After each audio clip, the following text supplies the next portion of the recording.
ہر صحابی نبی جنتی جنتی. تمام صحابہ کے جنتی ہونے کا معنی کیا ہے؟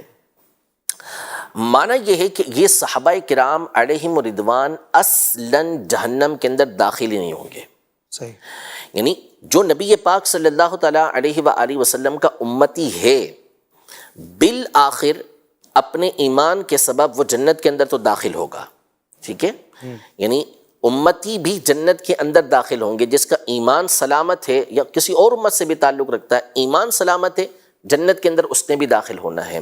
لیکن ان کے جنت میں داخل ہونے اور صحابہ اکرام علیہم رضوان کے جنت میں داخل ہونے کے اندر فرق ہے.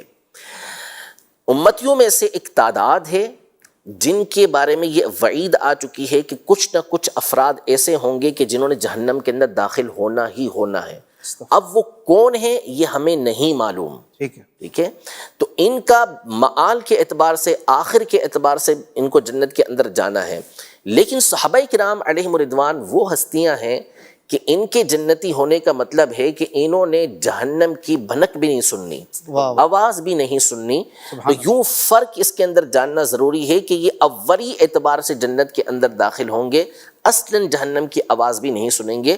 فرمایا وَكُلًّا وَعَدَ اللَّهُ الْحُسْنَى، پہلے والوں اور بعد والوں تمام سے اللہ پاک نے حسنہ یعنی جنت کا وعدہ فرمایا. اور خود ہی فرمایا کہ ان الذین سبقت لهم منا الحسنى اولئک عنہا مبعدون لا یسمعون حسیسها، کہ بے شک وہ لوگ کہ جن کے لیے ہماری طرف سے حسنہ یعنی جنت کا وعدہ ہو چکا، یہ اس جہنم سے دور رکھے جائیں گے اور اس کی ہلکی سی آواز بھی نہیں سنیں گے. انہی آیات کو سامنے رکھتے ہوئے ہمارے ائمہ نے، جیسے علامہ عبد القادر بدایونی تاج الفحول رحمۃ اللہ تعالیٰ علیہ اور دیگر بزرگوں نے اس بات کی صراحت کی ہے، وضاحت کی ہے کہ صحابہ کرام علیہم رضوان کے بارے میں ہمارا بالجملہ یہ عقیدہ ہے کہ جہنم کی آنچ ان کو چھوئے گی نہیں.